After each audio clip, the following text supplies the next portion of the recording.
한 목소리로 고백하겠습니다. 성도에게는 하나님만 아시는 아름다운 비밀이 있습니다. 한 번 더 고백합니다. 성도에게는 하나님만 아시는 아름다운 비밀이 있습니다.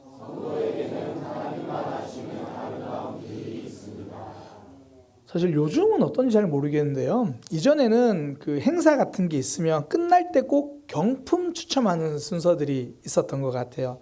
그러니까 끝날 때까지 기다리라는 거죠. 가지 말고 경품 추첨 그때 하니까. 그렇게 경품 추첨을 하면 꼭 두 가지 마음이 있죠. 첫 번째는 내 이름 혹은 내 번호가 꼭 뽑혔으면 그런 마음이 있고, 또 하나 마음, 앞에는 안 뽑혔으면, 제일 나중에 1등 그때 뽑혔으면 그런 마음이 듭니다.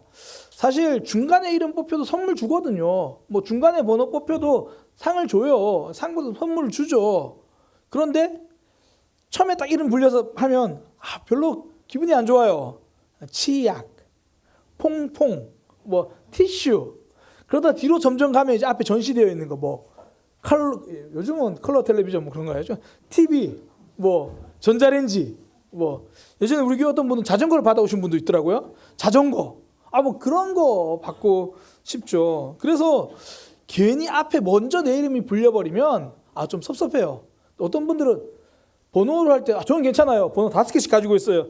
그런 거는 그러면 안 되고 하나씩 갖고 있을 때 먼저 이렇게 좀 불리면 나중에 거 받고 싶은데, 제가 실제로 저는 제가 받아본 건 아니고요. 제 옆에 있는 사람이 아이패드를 당첨되는 걸 본 적이 있어요. 그 당시 이제 전국 침례교 부사역자 세미나에 참석했는데 마지막 경품이 아이패드 그때 10대였나 5대였나 이제 그래서 뽑아서 주는데요. 그 뽑는데 부르는 이름을 불렀어요. 그때는 딱 뽑는데 교회 이름이 나오는데 딱 뽑아서 아이패드 주는 그 딱 뽑았는데 부산 침례교회 김현수 목사 딱 이렇게 하는 거예요. 그 짧은 0.5초 부산 침례교회하고 0.5초가 저기 10초처럼 느껴졌어요. 와, 제가 그때 아이패드가 당첨됐으면 아마 아이패드 쓰고 아이폰 쓰고 그랬을 건데 애플이 뭘 몰라요. 제가 아직도 갤럭시를 쓰고 있잖아요. 지금도 아마 애플에서 저한테 아이패드를 선물해 주면 제가 아이폰을 쓸 수도 있어요. 그때 저는 당첨이 못 됐죠. 근데 그렇게 마지막에 불려야 이름이 좋습니다. 앞에 불리면 섭섭하죠. 왜 그래요? 더 좋은 게 있으니까. 지금 작은 거 받기에는 좀 섭섭하다는 거예요. 작은 상보다는 더 큰 상을 기대하죠. 이게 성도의 삶입니다. 성도는요, 노는 물이 좀 달라요. 상도 작은 상이 아니라 하나님이 주실 큰 상을 기대합니다. 그러니 지금 사람이 나를 먼저 인정해주고 사람이 나를 먼저 대단하게 여겨주면 이게 섭섭한 거예요. 왜 그렇습니까? 하나님께 상 받아야 되는데 내 이름 먼저 사람이 다 불러버리면 하나님 나라에서 부를 이름이 없다라고, 하나님께 받을 상이 없다고 하시니까 내 이름이 먼저 그렇게 안 드러나기를 원하는 거죠. 그게 오늘 본문의 마태복음 6장 1절입니다. 사람에게 보이려고 그들 앞에서 너희의 의를 행하지 않도록 주의하라. 그리하지 아니하면 사람 앞에 다 보여지고 나면 하늘에 계신 너희 아버지께 상을 받지 못하느니라. 사람이 내 이름 다 알아주고 다 불러주고 수고하셨습니다, 대단합니다, 그러면 하나님께 받을 상이 없다라는 거예요. 하나님 나라에 하나님께서 주신 상, 그때 하나님 이름을 불러주셔야 되는데 하나님 이름을 불러주시려고 보니까 이미 앞에서 사람들이 다 그 사람 불러버려가지고 없다라는 거죠. 이 땅에서 잘했다고 칭찬받는 사람들, 하나님 나라에 상이 없다라고 예수님이 분명하게 말씀하십니다. 그러니 성도는 원래 신앙생활이 사람에게 인정받으려고 하는 게 아니라 하나님 아버지께서 말씀하셨으니까 그냥 그 사명 감당하는 거죠. 아무도 모르게 조용하게 그 사명 감당하는 것. 그때 하나님이 그 이름을 불러주시는 거예요. 그때 하나님이 준비한 큰 상이 있습니다. 기독교에는 노는 물이 달라야 돼요. 땅에서 읽어서 바라보는 게 아니라 하나님이 주실 큰 상을 기대하고, 사람에게 이름 알려주고 불려지는 삶이 아니라 하나님이 그 이름 불러주시는 그 삶, 그 상을 기대하는 사람이죠. 그 남미 선교사님으로 그 순교한 짐 엘리엇 선교사님, 저도 설교 때 여러 번 말씀드렸고요. 굉장히 유명한 분이십니다. 이분이 남미 에콰도르에 이제 선교를 갔다가 순교를 해요. 그때 나이가 우리 한국 나이로 따진다면 30살이에요. 그분이 세상을 떠나고 나서 그분이 쓴 글 한 문장이 굉장히 유명하죠. 영원한 것을 위해서 영원하지 않은 것을 포기하는 삶은 어리석은 삶이 아니다. 그러니까 영원한 것을 기대하면서 이 땅에서 영원하지 않은 삶을 내려놓는 것은 어리석은 게 아니다. 실제로 그분은 삶으로 증명하셨습니다. 이 땅에서의 내 삶보다 하나님 나라에서 받을 그 영광을 기대하며 선교지로 갔고 그 자리가 순교지가 됐죠. 그런데 단순히 저는 이게 순교에만 해당하는 말은 아니라고 생각해요. 하나님이 주실 상을 기대하면서 사람에게 영광받지 않기 위해 조용히 섬기는 삶은 어리석은 삶이 아니다. 반대로 말해서 하나님께 주실 상은 모르겠고 사람에게 받을 인정과 상만 바라는 삶이 어리석은 삶이죠. 하나님이 주실 거 기대하고 오늘을 참는 거예요. 하나님께 받을 상을 때문에 지금 내 삶에서 내가 누려야 할 것도 좀 유보하는 거죠. 사람들 보면 주식에 투자하기도 하고 또 적금을 들기도 하잖아요. 보면 당장 내가 써야 할 돈인데 그거 안 쓰고 은행에서 몇 프로 이율을 준다고 하니까 거기다가 목돈을 맡겨요. 내가 당장 소고기 사 먹고 싶은데 그거 안 사 먹고 주식을 사요. 왜 그렇습니까? 은행이 약속한 이율을 믿는 거예요.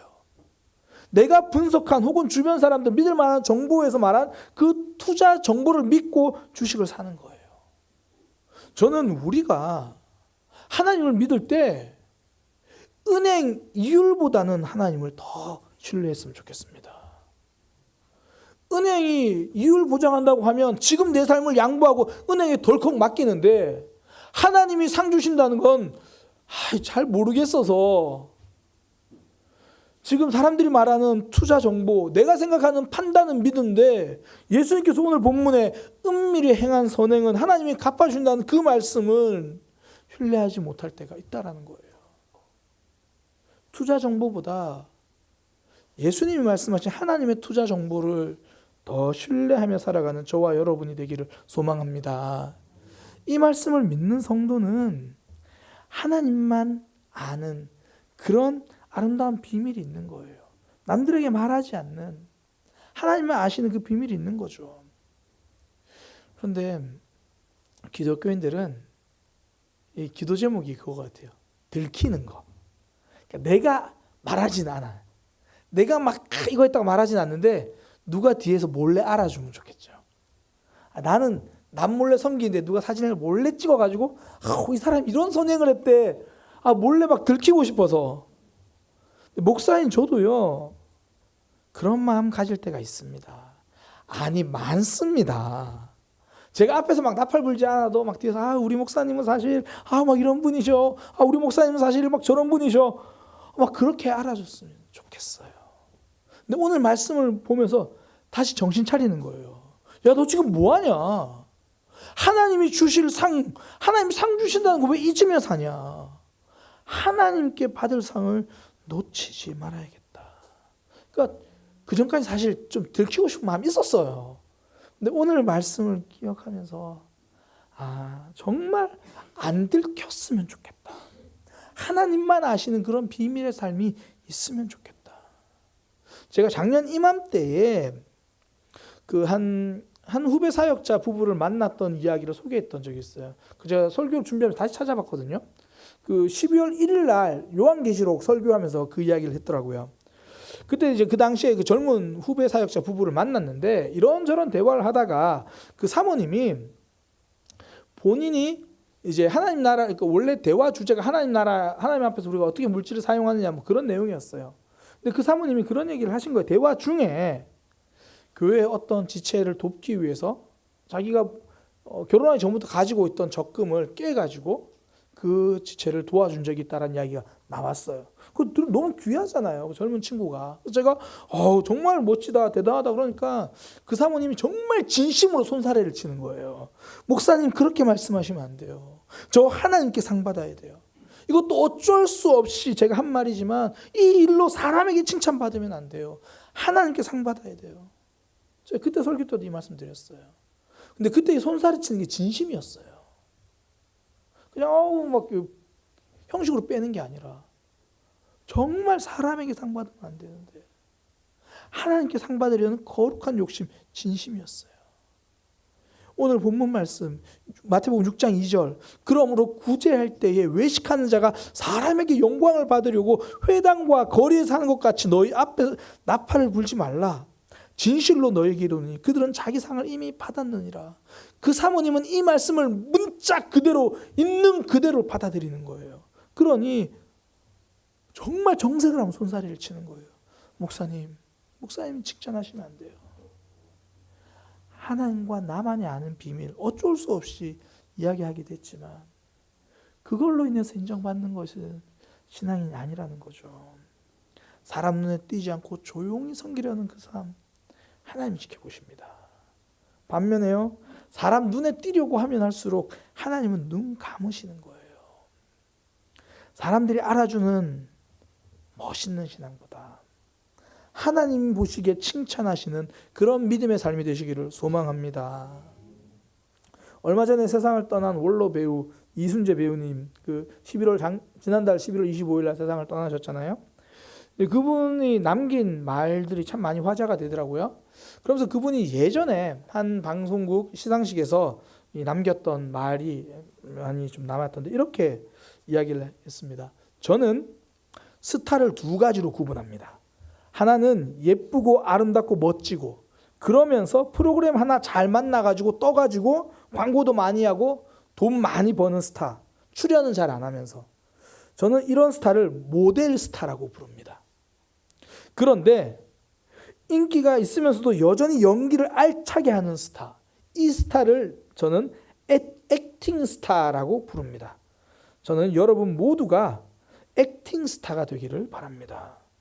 그러니까 실제로 하는 연기는 별로 없고 남들이 보기에 그냥 좋은 모델, 어쩌다가 떠가지고 그런 남들 보기에 좋은 모델 스타 말고 진실한 실력으로 가치를 증명하는 그런 배우가 되기를 바란다라는 그 말.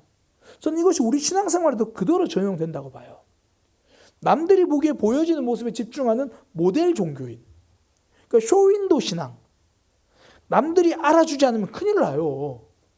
그러니까 손살을 치는 게 아니라 짠 그랬는데 누가 알아주지 않으면 그때부터 그러고 내가 뭘 했는데 목사님이 그걸 이야기를 안 했어. 그럼 큰일 나는 거예요. 내가 이걸 했는데 남들이 안 알아줘. 그러면 다른 방법을 씁니다. 이거 내가 했어요. 알려달라 그러면 하수잖아요. 그렇게 말은 못하고 이렇게 하죠. 왜 저 사람은 안 해? 왜 저 사람은 동참하지 않아? 무슨 말이에요? 내가 하고 있는 거 알아달라는 거예요. 이런 사람들은 오히려 어떨 때는 다른 사람이 나보다 더 하면 그거 싫어해요. 내 이름이 드러나야 되는데 그 사람이 드러나니까. 심지어 제가 목회자들 모이면서 이런 이야기도 들었어요. 어떤 교인은 자신이 섬기는 거 말고 남들이 섬기면 굉장히 민감하게 반응한대요. 그러니까 자신 몰래 청소라도 누가 하면 큰일 난다는 거예요. 내가 다 승인해줘야 되고 내가 다 알아줘야 되고 내가 먼저 알고 있어야 되고 나를 통하고 내 이름이 나타나야 되는데 그렇지 않으면 오히려 막 새신자가 섬기면 교회 분란을 일으킨다는 거죠. 얼마나 웃긴 이야기입니까? 그러니까 내 이름만 남기를 원하는 거예요. 예수님은 너무 선명하게 말씀하십니다. 사람에게 보이려는 쇼윈도 신앙이 되지 마라. 마태복음 6장 3절 너는 구제할 때 오른손이 하는 것을 왼손이 모르게 하라. 사람들의 시선이 아니라 은밀히 보신 하나님께 집중하라. 그러니까 사람들 반응 때문에 섬기는 것이 아니라 그냥 섬기는 삶. 이렇게 했더니 남들이 알아줄 거야. 그래서 섬기는 삶이 아니라 그냥 하는 삶. 세상 사람들은요, 대부분 그래서 합니다. 이런 결과가 있을 것을 기대하면서 이런 결과가 있을 거야, 이런 보상이 있을 거야, 이런 조건을 생각하면서 그래서 이렇게 섬기는 거예요. 근데 성도는 그래서 하는 게 아니라 그냥 합니다. 결과가 좋을 것 같아서 하는 것이 아니라 하나님이 말씀하셨으니까 그냥 하는 거예요. 전도가 그렇잖아요. 저 사람 예수님 믿을까? 이거 고민하면요, 전도 못해요. 믿을 것 같아서 전도하는 게 아니라 하나님이 복음을 전하라고 하니까 그냥 하는 거죠. 누가 알아주어서가 아닙니다. 아무도 몰라주고 심지어 사람들이 말리는 일이라도 하나님이 원하시면 그냥 하는 거죠. 우리의 삶에서 사람들에게 드러나지 않으려고 들키면 큰일 날 것처럼 그렇게 하나님과 아름다운 비밀을 쌓아가는 그런 모습, 이것이 하나님이 기뻐하시는 신앙생활이죠. 그러니까 그래서 하는 게 아니라 그냥 하는 것. 이 모습, 이 다윗의 삶을 보면 참 많이 나타나요. 다윗이 사울에게 쫓길 때 많은 사람들이 몰려오는데 그 사람들이 되게 이상한 사람들이 몰려와요. 이 사무엘상 22장 2절에 보면 환난 당한 모든 자, 빚진 모든 자, 마음이 원통한 자가 다 그에게로 모였대요. 그러니까 이 사람들이 막 올 때, 야, 내가 이 사람들 데리고 있으면 뭘 해도 하겠구나, 이런 사람들이 아니라, 왜 그런 거 있죠? 아, 이 사람들 다 받아들이면 이거 뭐 문제가 터져도 터지겠다, 뭐 그런 사람들이 지금 몰려왔다는 거예요. 다윗은 어떻게 그런 사람들 다 받아들였을까요? 성경에 나와 있지는 않지만 저는 그 사람들, 그런 그룹들 몇 명씩, 한 명씩, 두 명씩 혹은 10명씩 왔을 때 하나님이 그에게 주신 마음이 있었다고 확신합니다. 그걸 어떻게 알 수 있냐면 바로 그 다음 장 그일라 사건을 보면 알아요. 사무엘상 23장에 보면 이 그일라 사건이 있는데요, 다윗이 사울을 피해서 지금 숨어 있는 상황이에요. 그런데 이 블레셋 사람이 그일라라고 하는 마을을 공격했다는 소식을 전해 듣습니다. 그때 다윗이 저기 어떡하지? 하나님, 제가 그일라를 구하러 가야 될까요? 그때 하나님이 가라고 하세요. 근데 사람들은 말려요. 아니, 지금 우리가 숨어 다니기도 힘든데 어떻게 갑니까? 그러니까 다윗이 또 물어요. 하나님, 정말 가야 됩니까? 가라. 그래서 가요. 근데 더 놀라운 건 뭐냐면 그렇게 그일라 사람들을 도와주거든요. 그래서 그일라 사람들이 이 블레셋의 어려움에서 벗어났어요. 그러면 그일라 사람들이 당신밖에 없습니다, 다윗 최고입니다, 우리가 당신을 따르겠습니다, 이래야 되잖아요. 그런데 그 사건 이후에 오히려 다윗이 이제 어디 있는지가 드러나 버렸으니까 사울 왕이 잡으러 와요. 그러니까 그일라 사람들이 다윗을 배신하고 넘겨주려고 합니다. 사무엘상 23장 12절, 다윗이 이르되 그일라 사람들이 나와 내 사람들을 사울 손에 넘기겠나이까 하니 여호와께서 이르시되 그들이 너를 넘기리라. 내가 도와주면 그래도 나를 알아주고, 내가 도와주면 그래도 나를 좀 이렇게 뭐 인정해주고, 그래서 섬긴 게 아니라는 거예요. 심지어 배신했다는 거예요. 배신할 거 알고도 하나님이 하신 말씀이니까 그냥 하는 거예요. 결국 왕은 그 다윗이 됩니다. 하나님이 갚아주시는 거예요. 하나님만 보고 하면 하나님이 갚으십니다. 신앙생활 하다 보면 사람들이 몰라줄 때가 있죠. 제대로 할수록 몰라줍니다. 그때가 진짜예요. 반대로 막 내가 뭐 좀 열심히 뭘 했는데 사람들이 막 알아주고 인정해주고 막 그러잖아요. 그러면 내 섬김을 돌아봐야 돼요. 내가 이거 너무 드러나게 하고 있구나. 하나님이 주실 상이 사라지는구나. 요즘 전부 자기 PR 시대라고 하잖아요. SNS에 다 알려요. 저 이렇게 하고 있어요, 저 저렇게 하고 있어요. 페이스북에 보면 막 이런 게 있어요. 요즘 한국 교회 이런 게 문제다 그러면서 그 뒤에 그런데 제가 사역할 때는 이러면서 본인은 어떻게 했는지를 쭉 적어요. 페이스북에 기록될지 몰라도요, 하나님의 생명책에는 기록되지 않는 삶입니다. 2025년 우리가 지금 12월 21일 오늘까지 왔잖아요. 그러면 2025년 딱 한 해만, 이 한 해를 돌아볼 때 정말 아무도 모르고 하나님만 아시는 선행이 나에게 있는가? 이렇게 질문하면 어떤 분들이 이렇게 말해요. 목사님 있죠. 진짜 몇 명만 아는, 남들은 다 모르고 몇 명만 아는 건 있어요. 그거 말고요. 그 진짜 몇 명도 모르고 나와 하나님만 아는 그 일. 저는 부부는 알아야 된다 생각해요. 한 몸이니까. 어떤 경우는 남편이나 아내한테 말하기 힘들어서 숨기고 있거든요. 그런 거 말고 진짜 딱 부부만 알고 나랑 가장 가까운 신앙의 동력자도 모르는 그런 하나님과 나만의 비밀이 2025년도에 얼마나 있으셨습니까? 성도에게는 하나님만 아시는 아름다운 비밀이 있는 거예요. 저는 2026년에는 그런 아름다운 비밀을 만들어가는 믿음의 삶이 되기를 소망합니다. 그 삶이 하나님께 상받는 삶이죠. 복받는 삶이에요. 선행뿐 아니라 기도도 동일하죠. 예수님은 사람에게 보이려고 기도하지 말라고 하세요. 마태복음 6장 5절 또 너희는 기도할 때에 외식하는 자와 같이 하지 말라. 그들은 사람에게 보이려고 회당, 오늘날 말하면 교회 모임 그런 데서 기도하고 큰 거리 어귀에 서서 기도하기를 좋아한다. 내가 진실로 너희에게 이르노니 그들은 자기 상을 이미 받았다. 아니 기도는 하나님께 하는 건데 사람에게 보이려고만 하고 있다라는 거예요. 그들은 하나님께 받을 상이 없다. 그러면서 예수님께서 또 하나 말씀하시는 거 의미 없이 길게 기도하지 마라. 마태복음 6장 7절에 또 기도할 때 이방인과 같이 중언부언하지 마라. 그들은 말을 많이 하여야 들어줄 줄 생각하느라. 길거리에서 하는 기도나 중언부언 길게 하는 기도나 남들이 보기에 대단해 보이잖아요. 화려해 보입니다. 야, 신앙 좋은 것처럼 보이고. 너무 화려하면 오히려 가짜가 많습니다. 휴게소나 푸드코트에 보면 왜 음식 모형이 있잖아요. 보면 야, 어떻게 이렇게 잘 만들었지? 요즘은 진짜 같아요. 실제로 인터넷에 보면 누가 그런 글이 있더라고요. 누가 그 음식 모형을, 그러니까 그 음식을 싸주면서 식당 주인이 모르고 음식 모형을 싸줬다는 거예요. 근데 그게 훨씬 비싼데. 그거. 그래서 나중에 다시 반납해줘서 고마웠다 뭐 그런 글을 본 적이 있는데 너무 진짜 같으면요 오히려 가짜가 많아요. 그런 음식 모형 말고 왜 자취오래 한 사람들은 막 한 3년 5년 한 사람들은 냉장고 열어서 막 이것저것 다 집어넣어요. 보면 이게 먹어도 되나 싶긴 한데 의외로 그런 게 맛있어요. 너무 화려하면 가짜일 수 있습니다. 신앙생활도요 사람 앞에 멋져 보이면 가짜일 수 있습니다. 특히 기도는 더 그래요.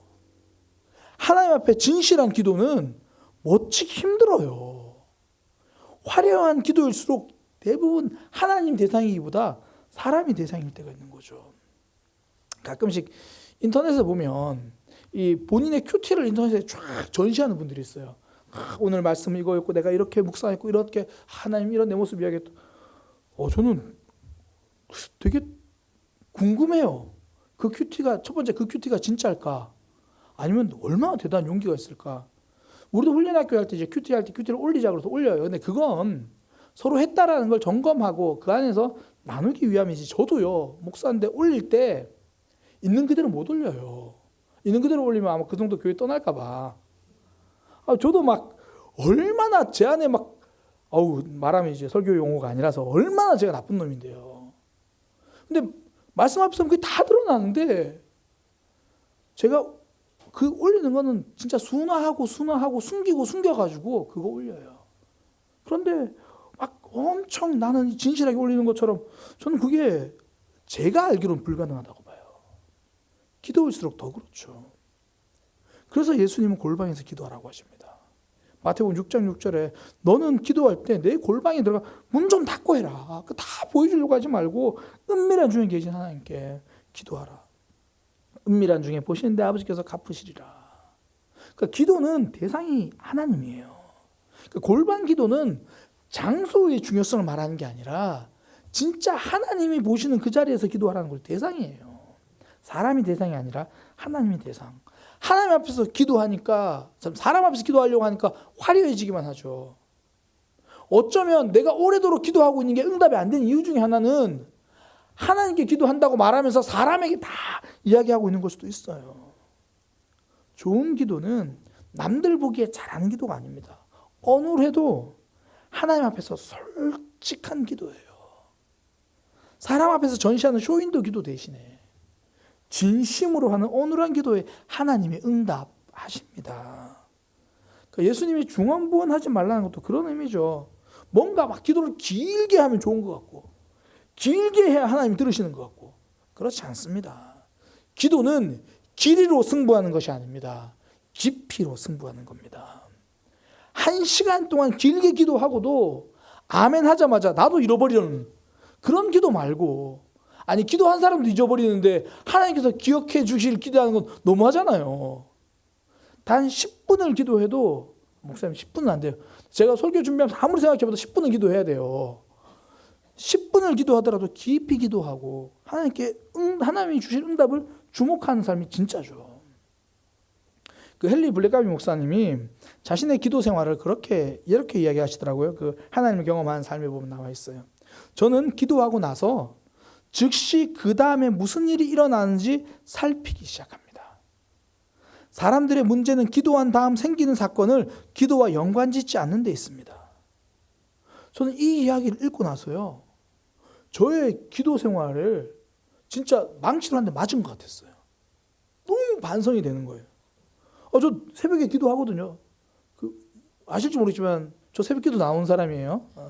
저 새벽에 기도하는데 새벽에 앉아서 한 30분 기도하면, 그러고 나서 하나님이 어떻게 일하실지 주목해서 봐야 되는데 그동안 기도하고 기도는 했고 하루의 삶은 제 마음대로 살고 있더라는 거예요. 길이가 있었는지 몰라도 깊이는 없었던 거예요. 그래서 제가 그 글을 깨달은 게, 아침에 기도했으면 하루에 그걸 주목해서 보아야겠구나. 그러니까 기도할 때 얼마나 뜨거웠는지 이거보다 기도한 이후에 얼마나 하나님께 집중하는가. 그러니까 길이가 아니라 깊이입니다. 그래서 헨리 블랙가비 목사님이 기도는 하나님과 대화, 우리가 너무 잘 아는 이야기잖아요. 하나님과 대화래요. 그러니까 기도는 관계성이지 하나의 종교 활동이 아닙니다. 기도는 하나님과 쌍방통행으로 교제하고 대화하는 것입니다. 당신이 하나님께 말하고 하나님도 당신께 말씀하십니다. 제가 그래서 10분이라고 이야기한 거예요. 아니 하나님께 대화하려면 10분은 그래도 대화해야죠. 하나님 땡큐 아멘 이럴 수는 없잖아요. 얼마나 화려하게 기도했는가 보다. 그 시간에 하나님과 대화했는가. 얼마나 내가 하나님께 주목하고 있는가. 한껏 세운 감정으로 본인도 무슨 말을 하는지 모르게 하는 기도를 막 1시간씩 와 가는 거, 물론 그것도 나름의 의미는 있겠죠. 하지만 진실한 마음을 담아서 또박 하나님과 이야기하듯이 10분을 대화하는 것, 이게 정말 아름답죠. 저는 오카노 목사님 생전에 그분을 뵌 적은 없습니다. 그런데 오카노 목사님이랑 같이 사역했던 부사역자가 했던 그분의 기도 생활을 들었는데요, 그분은 아침에 하나님께 기도하면 정말 사람이랑 대화하듯이 또박또박 1시간, 1시간 반을 기도하신대요.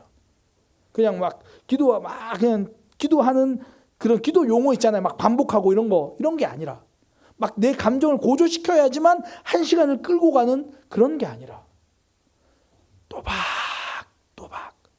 하나하나. 기도는 길이보다 중요한 게 깊이입니다. 눈물 없는 화려함보다 하나님만 아시는 눈물의 기도가 훨씬 낫죠. 예수님은 사람 앞에서 화려한 쇼윈도 기도하지 말고 하나님 앞에서 골방 기도하라고 말씀하세요. 근데 이 골방이라는 단어가 참 재밌는 게요, 헬라어에서 이 단어는 작은 창고를 이야기할 때 씁니다. 그런데 이 단어가 이 당시 예수님의 설교를 듣는 사람들의 상황과 비교해서 보면 굉장한 의미가 있어요. 이 당시 사람들에게는, 이 주석학자들이 그렇게 이야기를 하더라고요. 이 당시 유대인들에게는 웬만한 작은 창고들이 자기에게 있었대요. 근데 거기에 식량을 저장해 둔다는 거죠. 로마 식민지에 있으니까 수탈당하지 않기 위해서. 그래서 그 식량 창고에 가서 뭘 꺼내올 때는 우리 가족을 위한 거니까 남들에게 그 자리에 들키지 않으려고 굉장히 조심해서 거기에 들어간대요. 그 장소를 예수님이 이야기하신 거다, 그렇게 이야기를 하더라고요. 아무도 모르게 그 자리에 들어가는 것처럼 그렇게 하는 기도, 그 기도의 골방이 나를 살리죠. 그 기도의 골방이 우리 가족의 생명을 책임지는 영혼의 생명 창고가 되는 겁니다. 저는 그래서 이번 한 주만큼은요, 정말 아무도 모르는 그런 기도의 시간이 우리에게 있기를 소망합니다. 딱 부부만 알면 좋겠어요. 그리고 나서 사실은 집사님 제가 이렇게 가장 가까운 신앙의 사람들조차도 모르고 딱 하나님만 나만 아는, 배우자는 한 몸이니까 배우자까지는 아는, 어쩌면 우리는 그동안 믿음의 비밀을 나누고 있는 그 한 사람 때문에 내 신앙을 놓쳐왔는지도 모릅니다. 삶의 아픔을 나누고 믿음의 삶을 나누는 거 너무 귀하죠. 그러나 하나님만 아시는 비밀 기도, 하나님만 아시는 아름다운 비밀 선행을 간직하고 있다면 간직할수록 우리의 믿음은 건강해집니다. 저 오늘 말씀을 준비하면서요, 김춘수님의 꽃이라는 그 유명한 시가 다시 한번 생각이 났습니다. 너무 유명한 시죠. 내가 그의 이름을 불러주기 전에는 그는 다만 하나의 몸짓에 지나지 않았다. 내가 그의 이름을 불러주었을 때 그는 나에게로 와서 꽃이 되었다. 내가 그의 이름을 불러준 것처럼 나의 이 빛깔과 향기에 알맞은 누가 나의 이름을 불러다오. 그에게로 가서 나도 그의 꽃이 되고 싶다. 우리들은 모두 무엇이 되고 싶다. 너는 나에게, 나는 너에게 잊혀지지 않는 하나의 눈짓이 되고 싶다. 저는 오늘 말씀을 준비하면서요, 이 시가 생각나면서 사람들이 이름 불러주는 그런 삶이 아니라 하나님이 이름 불러주시는 그 삶이 정말 진짜겠구나, 그 마음이 들었어요. 그분이 내 이름을 불러주시기 전에는 내 삶은 그냥 하나의 몸짓에 지나지 않았다. 그러나 그분이 내 이름을 불러주었을 때 나는 하나님 앞에서 아름다운 꽃이 되는구나. 사람들에게 이름 불려줘서 하나님께 받을 상이 사라지는 삶 말고, 사람들이 환호하는 삶 대신 하나님이 기뻐하시는 삶 되기를 소망합니다. 사람들을 의식하는 삶을 내려놓고 하나님을 의지하는 삶, 오직 하나님이 기뻐하시는 그 믿음의 길을 선택하는 저와 여러분 되기를 소망합니다.